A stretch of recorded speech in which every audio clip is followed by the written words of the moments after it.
Bienvenue sur la chaîne de Congo Brazzaville Information. Si tu es nouveau, n'oublie pas de t'abonner et d'activer la cloche de notification pour ne rater aucune de nos vidéos. Je suis Lassim Bouti, le directeur général de Congo Brazzaville Information. La famille Ebina, le vieux conglomérat qui date de près d'un demi-siècle. Daniel Ebina débarque dans la capitale comme nouvelle vedette de l'épargne. Couronné millionnaire dès le début des années 1960, Daniel Ebina était un téké du sous-groupe Nzikou, dans la préfecture de l'Alima-Léfini, actuellement préfecture des Plateaux. Ebina était le modèle typique du self-made man.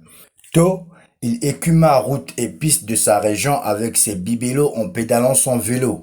Doté d'une extraordinaire vision prospective, Daniel Ebina était, au moment de son décès à l'âge de 78 ans, survenu en 1998 à Cotonou, propriétaire à Brazzaville d'un impressionnant parc foncier que sa succession fructifie actuellement.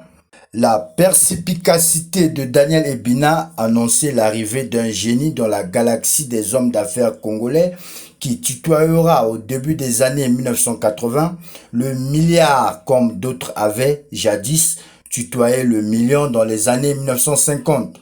Son fils Charles avait abandonné le lycée technique en classe de première pour assister son père au début des années 1960.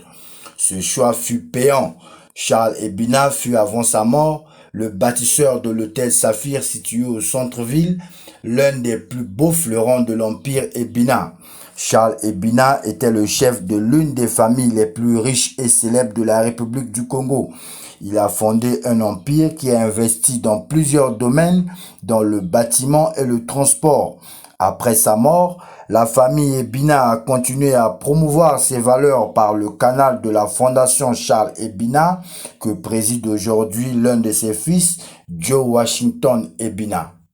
Merci d'avoir suivi Lassim Bouti et n'oubliez pas surtout de vous abonner et d'activer la cloche de notification pour ne rater aucune de nos vidéos.